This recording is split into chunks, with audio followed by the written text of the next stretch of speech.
Ken, welcome to the podcast. Casey, thanks for having me. I'm excited about our conversation.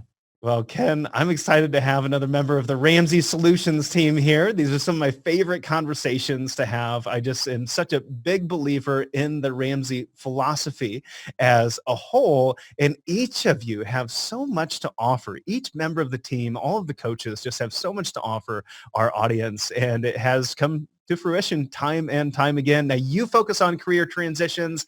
I want to get into that. You talk a lot about purpose and passion. I want to make sure we get into that as well. However, before we get started, it's hard not to ask a question about Dave. Okay. And some of the biggest lessons that maybe you have gleaned from Dave over the last 6 or 7 years. Well, I think the consistency of what he has done in his message that has then turned into, obviously, a legendary radio career, millions and millions of people in his tribe. And I think a lot of people see all of the big things, the big buildings, the, millions and millions of books sold, millions and millions of people helped. But the one thing that I've been able to learn and see, up close and personal over the last 6 years is the consistency that he still puts in. And it was that consistency in the early days that he just didn't stop. It's like a little drip of water can hollow out a stone. And I think that that's something that I try to emulate, is showing up every day and consistently sharing the same message, the same methodology, the same encouragement. And when you do that consistently over a long period of time, the impact is immeasurable. And it's something to truly be inspired by. So that's one thing. The other thing is just his integrity. The reason that he does what he does, the way he does it, is because he wants to do it well. He wants to do it honorably. And to see a man that has reached his level of success, to have the integrity he does, consistency, integrity are two things that Dave models very, very well. And I certainly am aware of it and seek to try to get somewhere near him, somewhere like outside the stadium. If I can get inside the stadium, that'd be great.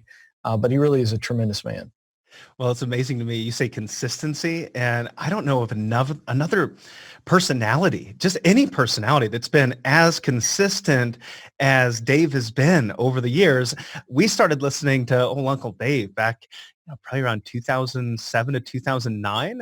And my wife and I, we used to go back to North Carolina probably once a month. We'd be in the car for about 8 hours there, 8 hours back, and we'd consume hours and hours of Dave on TuneIn radio back then. And it was just so consistent. You could go back and listen to those shows, and Dave's still giving the same exact lessons today.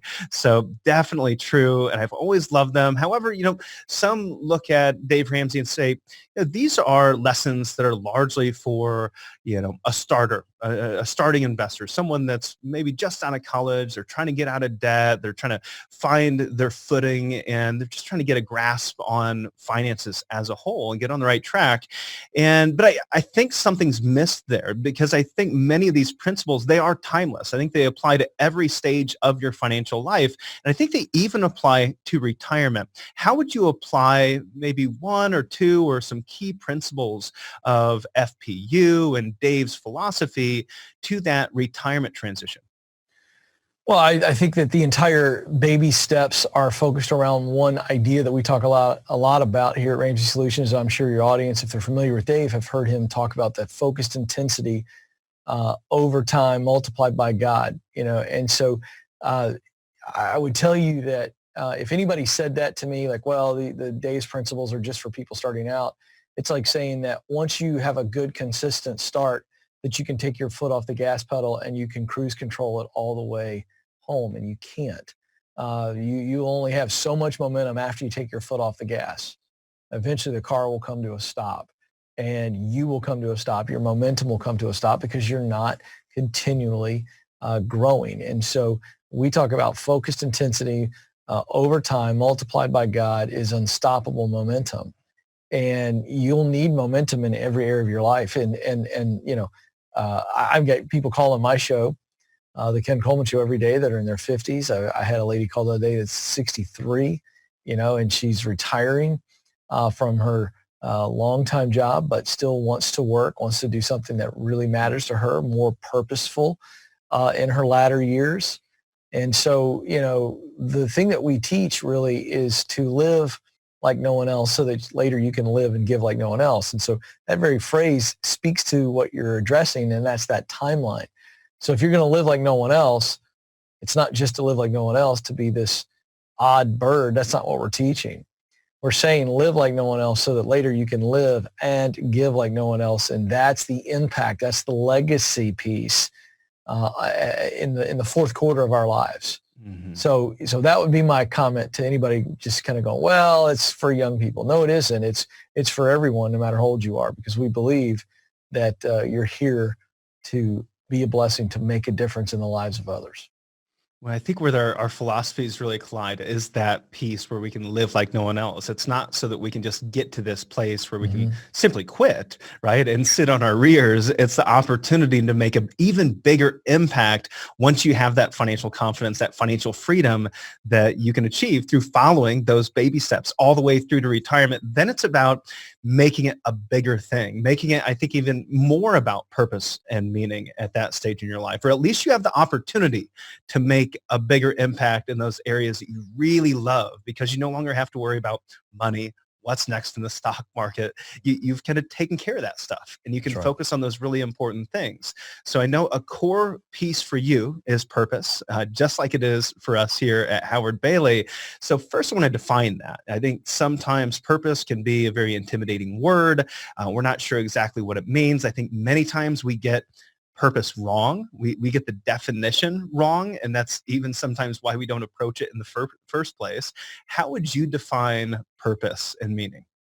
Purpose answers the question, why am I here? So when you get the answer to why am I on this planet, now you've got the foundational answer to your purpose, and then you can get more specific. So it answers the question why, whether that be on a personal level, professional level, certainly corporate level. If you want to know a company's purpose, it's their why. Why are we in business? And so that's what purpose answers, the reason for being. Everything has a reason. Every animal on the planet, every human, God created us all to fill a unique role. That means we are tremendously valuable, but it also means we need to do it. There's somebody out there that's actually counting on us to show up and be the best version of ourselves. So that's how I define purpose. It is your why, and I specifically focus on the work aspect of it, because there is a worldview of work that is pretty much the dominant worldview of work, and that is that work is a utilitarian exercise. In other words, you work to live. You work to get a paycheck, to take care of, as we call the four walls at Ramsey, right? Your lodging, your utilities, your transportation, and your food. And then outside of that, what other bills you have. Maybe there's a little left over for a nice vacation and some memories. That's the way that's really a secular and really the most prominent worldview of work. But at Ramsey Solutions, and me specifically, I'm beating the drum that says that work is a completely different aspect and endeavor than what most people see it as. I look at it as an actual purposeful act. And so, in other words, I believe that we were created to work. We don't work to live, we live to work. Now, I'm not preaching workaholism. That's not what I'm saying. What I'm saying is that we were created to contribute. And I think there's two major areas that human beings can contribute. First, in our personal lives, those are through our relationships, the interpersonal relationships, your family, your friends, coworkers, people that you maybe volunteer or serve in the world. So that's the human to human interpersonal relationship side of the human. The other side is our work. So yes, we do need to work for the utilitarian reasons, but when you realize that you were created to work, there are talents you've been given and passions that you've been given. And when you figure out how those come together to produce results that matter deeply to you, your mission, well, now all of a sudden you realize work is a glorious, glorious, high calling. And we are created to work. We're created to contribute. So we are supposed to be the best of who we are to give ourselves away for the benefit of others. And so that's the worldview of work that we have at Ramsey Solutions, and I'm the ambassador for that. How do you define passion for yourself? How do you define your purpose? Is it a clear statement? Is it 3 words? Is it something that's ever evolving? Is it a mission statement? What's that look like for you? Well, you just asked me passion or purpose. So which one do you want me to define? Well, let's separate them. Okay, well, yeah, because we just talked about purpose. So how I define passion as it relates to the Ken Coleman Show, and I'm teaching people, passion is work that you love doing. Okay, so we have 3 indicators that will help a person find their sweet spot. The first is your talent, and that's what you do best. Those are hard skills and soft skills. Everybody understands that. So you could call those abilities and qualities. Passion is defined by work that you enjoy doing, a task, a function, a role. So some would say, I love creating. Some would say, I love editing. Some would say, I love communicating. Some would say, I love fixing. Some would say, I love finishing. There's work that we all get the juice for. I call it high emotion and high devotion. In other words, when we think about the work or we engage in the work, we're excited. And then the devotion comes in where we want to keep doing it. We don't want to stop doing it. We know we got to go eat. We know we got to go to the restroom. We know we got to go home and see the family, whatever the situation is. We don't want to pull ourselves away from it because we love it. So high emotion, high devotion, and time seems to disappear when we're engaged in this type of work. So that's how I define passion. Now, that's the Ken Coleman version. If you're looking for the universal definition of passion, really it's fun to look at the root word of passion. And, you know, there's some interesting studies, the Latin and then the German words. But basically what you find is the root words and the meaning behind the word that we now use as passion means really to suffer. Are you willing to suffer for it? And I find that to be really inspiring and really revealing, because if you're willing to wait a long time, if you're willing to get after it and chop wood in the wilderness and nobody sees you, you're willing to put in the hours, you're willing to learn more, you're willing to face rejection and face fear and face doubt, that is a form of suffering. And so when you love the work, and I love coaching adults, I love communicating to people. I love instructing. I love discerning. And so essentially those words I just used, those are essentially tasks or functions or roles. I love that work. So no matter how I'm feeling, whether I'm tired, not feeling so great, you stick me in the chair or you put me on a stage, or I know that I've got to do a book writing session, I got the juice. And the reason is I love the work itself of creating content to facilitate change and transformation, to discern, to listen, to coach, to counsel. Man, that gives me the juice. And so that's how I define passion. Now, when it comes to, hey, we've got this passion. We've got this passion that sounds, this is largely our work, these things that we really enjoy doing. Now, purpose, we have relationships, we have work. It sounds like there's a separation between those two things. Or is there one overarching purpose that you have that carries over and drives you at home with your family, with Stacy, your 3 kids, and at work? Is it the same purpose no matter where you're at in life at any given moment? Or is there a purpose at home and a purpose at work? Sure. Well, you can do whatever you want on that. You know, I mean, you can have a purpose statement in your relationships and in your personal life, and you can have a purpose statement in your professional life. In fact, I recommend it because your purpose is your why, and that is the clarity zone. It's kind of like when you were a kid and you played freeze tag or something like that, and you're running around and everybody's chasing you, you just want to get safe, and things are hectic and crazy, and a COVID pandemic hits the world, and it kicks you out of your job, and all of a sudden you start to question everything. If you don't know what your professional purpose is, if you don't know what your personal purpose is, you're going to be like a ball of tumbleweed we used to see blowing across the dirt streets and the old westerns or the cowboy, movies and all that kind of stuff. And so what you got to understand is your purpose is your why, and it's clarity. And so you retreat to clarity. So what we're walking through here is, in order to understand your purpose, to find your sweet spot, specifically, you walk through the exercise I've kind of been walking through. So because you're asking me, I'm going to take everybody back just a second.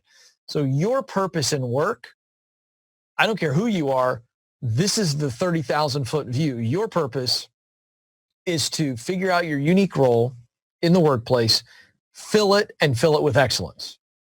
That's it. I mean, it's that simple. That's for everybody. Now we start to figure out, well, what's that unique role? And that's where we teach the process of the sweet spot. And you look at your 3 indicators: talent, what you do best; passion, the work you love to do; and mission, the results of your work that matter deeply.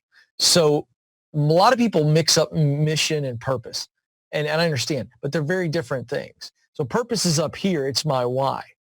I eventually get to my mission, because mission is the results that I'm looking to generate. Okay. In other words, my why, my mission helps me fulfill the why. The mission is how I fulfill the why.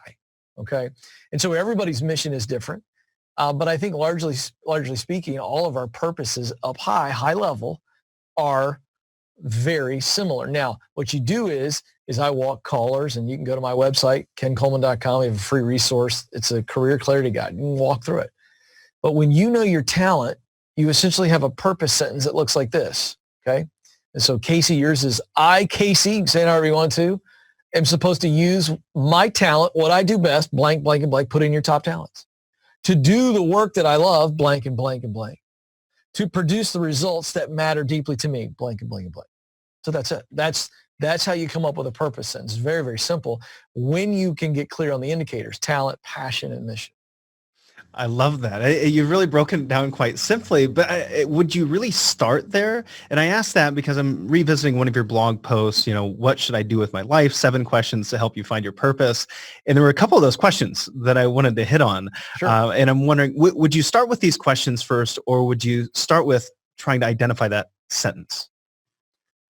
Well, I'm not sure what questions you're looking at, but I mean, the whole process is you would start right where I'm at. Those questions that we wrote in that blog post are essentially fitting into that construct. Again, what are my top talents? What have people complimented me on? What have I always enjoyed doing? I think you're referring to some of those questions. Yeah. Well, so those questions are the actual questions that allow you to identify your top talent. So you can read a few, and I can plug them in, but yes, if I may. Yeah, that works. Sure. Yeah, I think that makes a lot of sense. We kind of start with these questions, and that helps us fill out this sentence.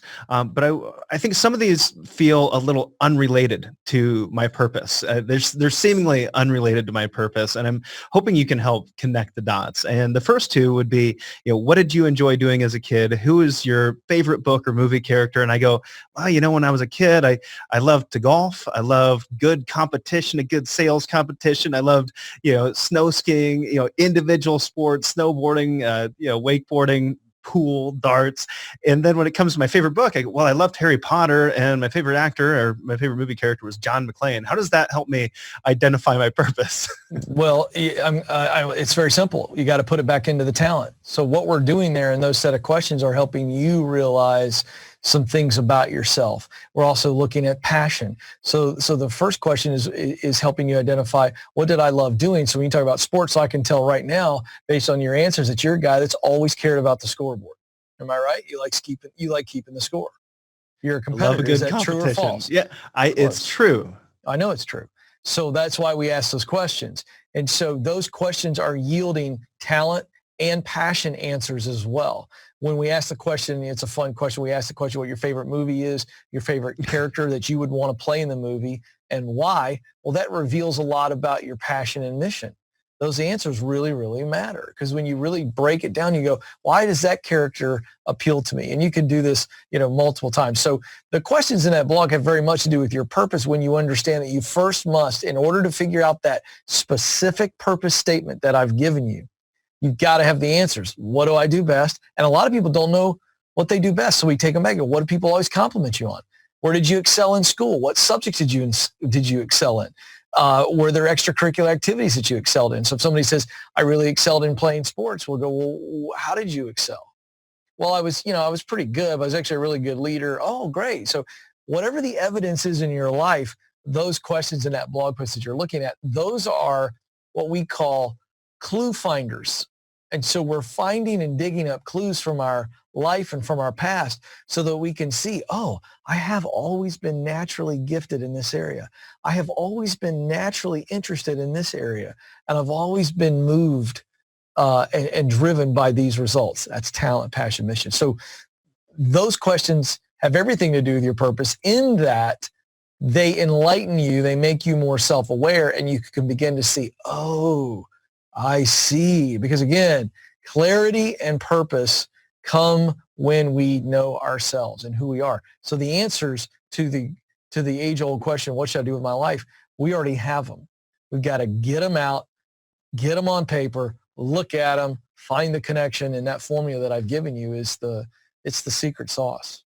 When it seems fairly sequential, we are kind of going through this discovery phase. Yes. And then we're looking into the future and creating a vision. And then I think some of the most important questions are at the end. You're really creating some motivation there towards the end. And I think the most important question, which is my personal favorite anyways, maybe it's not yours. I think they're all important questions. We don't have time to go through them all. But number 6 was, what would happen if you stayed on the sidelines? Mm-hmm. Yeah. Well, that's really important because what that's doing is forcing you to look at your desired future and the results that really get your heart fired up. And then you ask yourself, well, what would happen if I didn't show up and do that? So let's take an example. Let's say that you have begun to discover that, I really want to help disadvantaged kids that grow up in maybe single parent homes in poverty situations, or maybe they're coming out of homes where there's substance abuse or whatever. Okay. And you have a heart for that. And there's a reason why you have a heart for that. There's always a reason from your own life experience or from observations. And at some point it tugged at your heart. And so when you begin to say, well, I'd love to help those kind of kids and help them get a ladder out of that pit and a direction forward, or whatever it is that whoever the people are you most want to help. And when you begin to think about those people you want to help and the problem that you want to help them solve, the solution that you want to give to them so they can overcome that problem, and then you walk through all of that, and then that question hits you and it's like, oh, and that's where the duty comes in. You start to go, wait a second, this isn't actually about me. This isn't about what the world defines as success. This is about significance, that I'm showing up and playing the role that I'm supposed to play for the benefit of those kids that are in a disadvantaged situation of no fault of their own. They're behind the 8 ball and they need somebody like me to show up. And if I don't show up, I may be the difference. I may be the one attaboy or attagirl or the 6-month engagement of engaging with this kid at a community center or wherever it is that ultimately gives them the belief, the hope that they need to make changes or to go a different path than what they're growing up in. And so what it does is it really makes you focus on the duty that you have to do this. Because if you don't, you're letting someone down who may never meet you and as a result, never get the help that they needed. That reminds me of Dan Sullivan, a strategic coach, one of my mentors. He gives you an impact filter. At the end of it, you write down, hey, this is what I want to do. And what's the best result if I take this action? What's the worst result if I don't take this action? And that can be very, very motivating if you're willing to just put those things in writing. That's right. I want to talk a little bit about your book that's sitting right there behind you. For those of you that are watching here on YouTube and Facebook Live, The Proximity Principle, the proven strategy that will lead to the career you love. And in there you say 70% of Americans aren't passionate about their work. Why do you think that most of us get into jobs that we're not passionate about? Is it a necessity that we have to start with something? We have to start somewhere and we have to bumble along, or couldn't we find that one job we're passionate about right off the starting point? Yeah, I think you can find out what your work purpose is, and you can get a Mount Everest, a clear vision, a big vision of what the dream job is. At that point, when you're really clear on that, then it's a lot easier to step into those entry-level jobs that you're not really passionate about because you're passionate about the big picture. So it's like you got to climb this ladder. But at the top of this ladder is the dream. Is anybody really excited about the actual rung of the ladder that they're on? Nobody's ever excited about it. A ladder is a utilitarian function. I've got to get to this rung, then this rung, then this rung. And yet what the problem is most people enter the workforce without a vision, without that big Mount Everest goal, the dream job.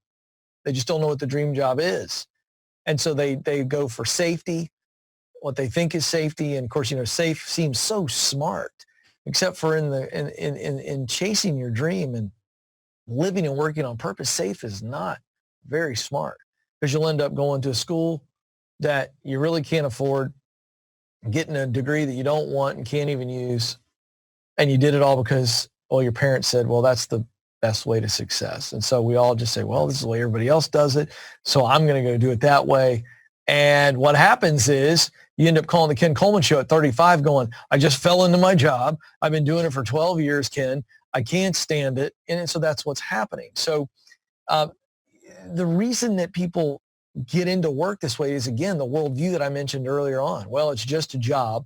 Let me try to find the best job possible in a safe industry that pays a good salary and good benefits, and I'll just deal with whatever comes. So if I've got a horrible manager, I'll put up with it, because the idea of me changing and doing anything on purpose is too terrifying.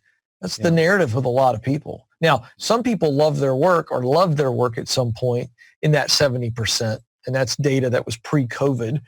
And they love their work, but they're doing the right thing in the wrong place. And so they've got toxic coworkers, toxic leaders, a toxic work culture, and you can love what you're doing, but you're not going to want to keep going back into a toxic situation. And that's confusing for a lot of people. So the main two reasons are there's no passion for the work, or they're in a very toxic environment.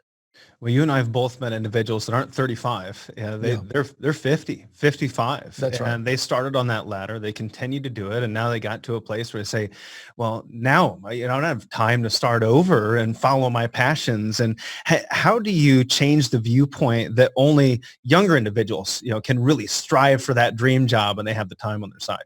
Yeah. Well, first of all, what you're saying is just completely untrue. It's just a bunch of doubt. And I get it. I don't think it's an abnormal point of view when you're in your 50s. You're going, I've never enjoyed work. I've always wanted to do this. I want to transition, but I don't think I can. I think it's too late. The first thing is that people think, well, my ship has sailed. And so that's the first lie that doubt tells us. Well, it's too late. Your ship has sailed. It's simply not true. Secondly, a lot of people think, well, I just don't know if I have the time or money. And I think that the time and money issue has been largely drummed up in our heads, and we've turned into this big monster. And when you look at the world in which we live right now, I'm getting ready to announce a major partnership on my show with an organization that in 9 months and $15,000, you can be trained, and they have 85% placement rate, and you can go right into technology. Multiple technology all across the board, making 70 grand right out of the gate, 2-3 years making 6 figures. So if you're 53, you can do that. If you're 56, you can do that. Here's what we know. Companies want people that they can count on. They want people that are enthusiastic about the work and the mission. And they just want to know, can you help us win outside of those two factors? So being 55, 61, this does not preclude you from that. And remember, if you're relying on resumes and you're just submitting cold resumes, then maybe you do get hit with some ageism. But if you use the proximity principle, which teaches you how to make real good connections and opportunities come knocking on your door, then it doesn't even matter how old you are, because people hear all these great things about you and they know you can do the job. So, 55, it doesn't matter. There's still time, and you can do work that you love. And here's the other thing. If we go back to that exercise that I walked you through, talent, passion, mission, one thing people need to understand that I did not mention is that I'm not prescribing or preaching a one silver bullet dream job itself or career. There might be 5 or 6 different types of dream jobs. And so there's tremendous freedom inside that sweet spot at the intersection of talent, passion, and mission. So you could, in fact, I talked to a lady today, last call on today's show. She said, I'm calling for my husband. He's got 2 dream jobs. I said, interesting. Tell me what they are. She said, one's a park ranger, the other's to be a high school basketball coach. Well, that's fantastic. But if you look at, and I broke that down, but I broke it down on the air. If you look at his sweet spot, both of those are in there. Both are driven by, he's got a mission that he wants to essentially enlighten, inform, teach, and instruct others, right? He loves the park ranger and be able to instruct on knowledge of the park or the historical monument or whatever it is.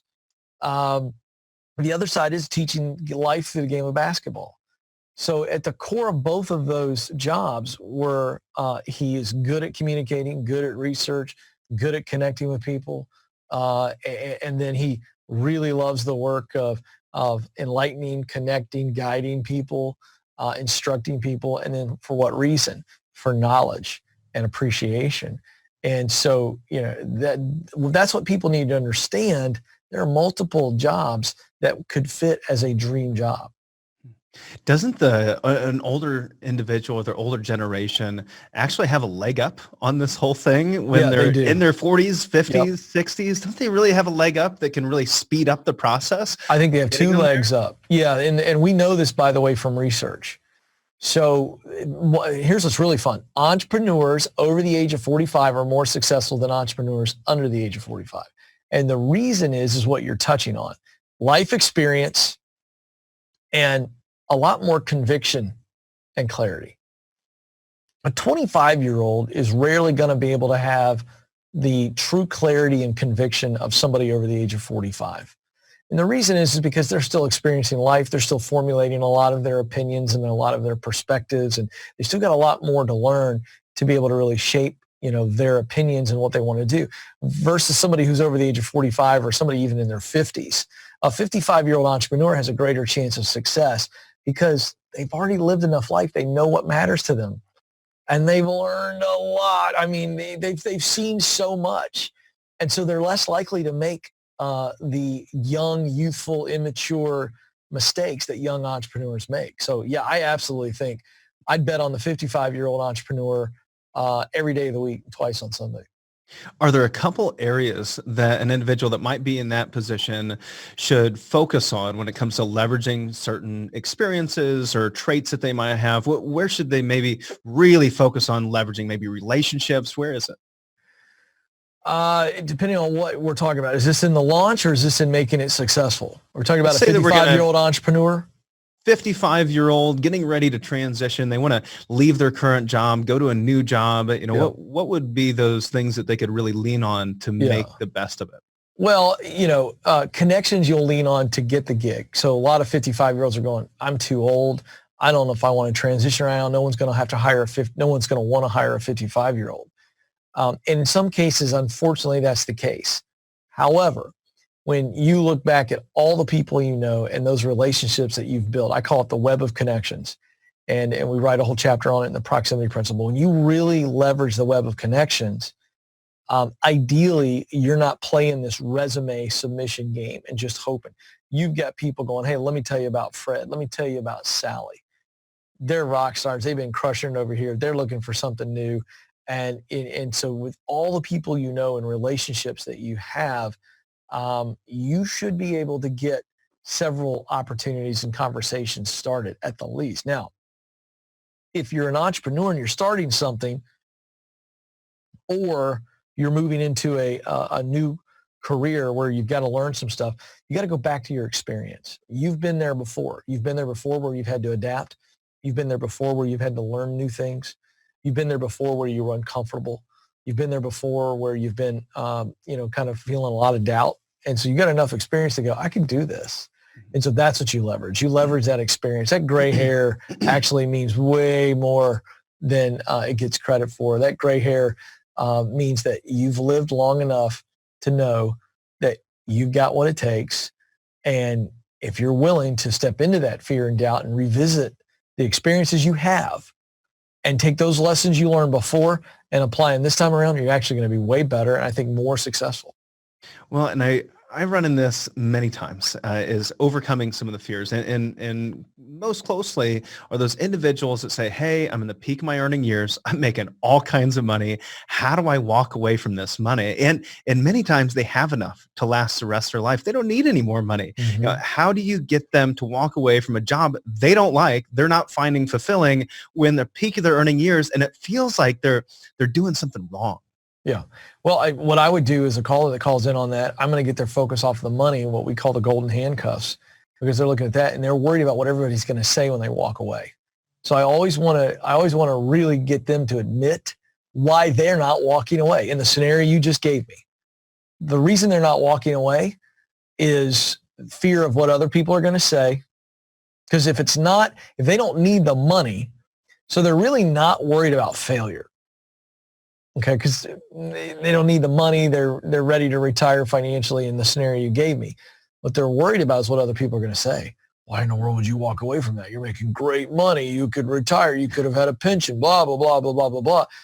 And that's all they focus on. So then they feel like they can't defend that because on paper, that is a common sense argument. It's a valid argument. But here's the problem. We aren't creatures with only a brain. We got a heart, and the heart's what's nudging them. The heart's empty. The heart hasn't felt any heat around the workplace maybe in 25 years, and people know that. And they go, money's not what it's about. I could keep doing this, but if I got to come in here one more day and try to manufacture some juice where there is no juice and try to get fired up over this where I don't care about the results. I haven't cared about the results in forever. I don't really love the work anymore. I've mastered this. There's no challenge. I'm not growing. Well, that will begin to create buildup on the heart. So in that case, I would say to those folks, all right, that's what you're really worried about, isn't it? And you get them to admit that. And then you go, all right, let's focus on what we need to focus on. And that is what would make your heart sing? What would be something you'd love to do? Because financially now, you actually don't have a whole lot of risk at all in your life. And it's not even a risky proposition to change gears anyway, if you do it the right way. And so I'd get them focused on that contribution, that desired future, that their heart's been going, psst, psst, and their brain's been going, oh, shut up. That's stupid. We're going to stay here and keep stocking money away. And so it's a wrestling match between the head and the heart. So what I want them to do is get really, really clear on what their heart's telling them. And then we teach them how to shut their brain off and say, all right, the brain is trying to protect you from something it doesn't need to protect you from. But when we feel fear, there's this thing in the back of the brain called the amygdala, and it's there for a reason. When we feel fear, it's the fight or flight mechanism of the brain.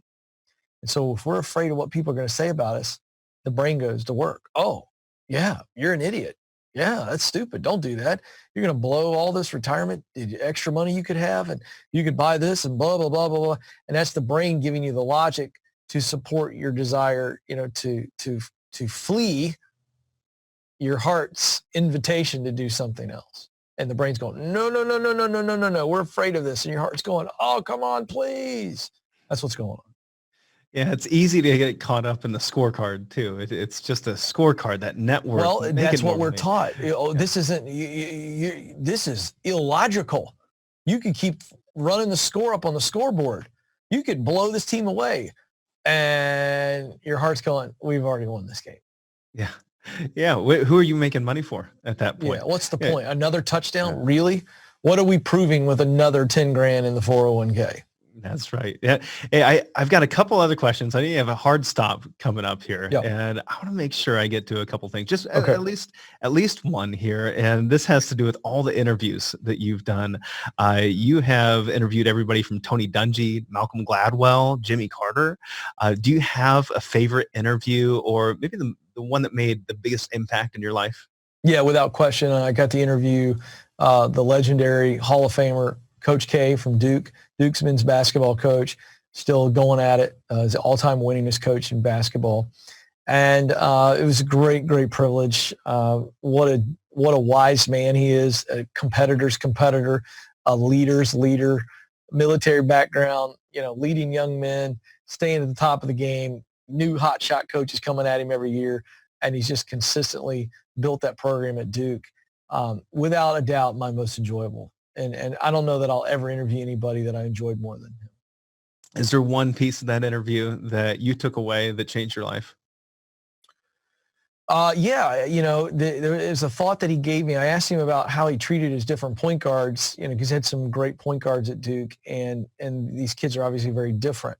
And so I was asking him that question from a leadership perspective, because he had mentioned, you got stud freshmen coming in every year, and then you have great seniors that leave.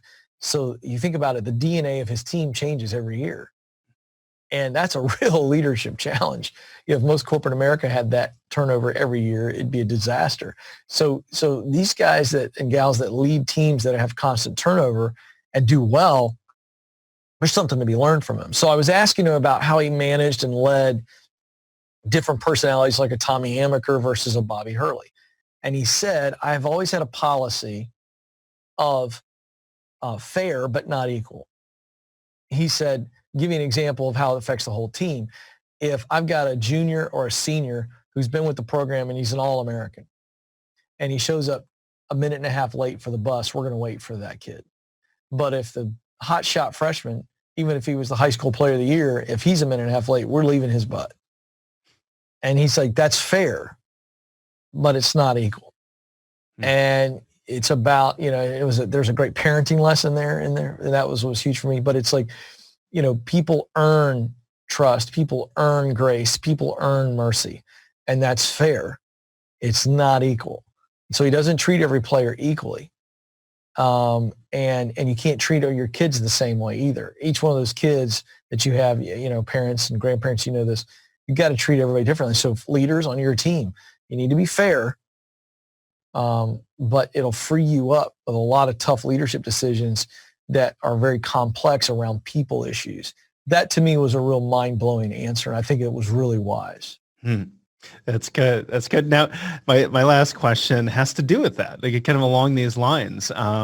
You have often been recognized as one of the great interviewers. You were called the young Charlie Rose by the legendary Duke basketball coach, Coach K, and talk radio superstar. You got your buddy Dave said you were the one of the best interviewers in the country. So, yeah, I've bumbled around a little bit because I've got a 3-week-old baby at home right now, and I haven't slept more than a couple hours a night for 3 weeks.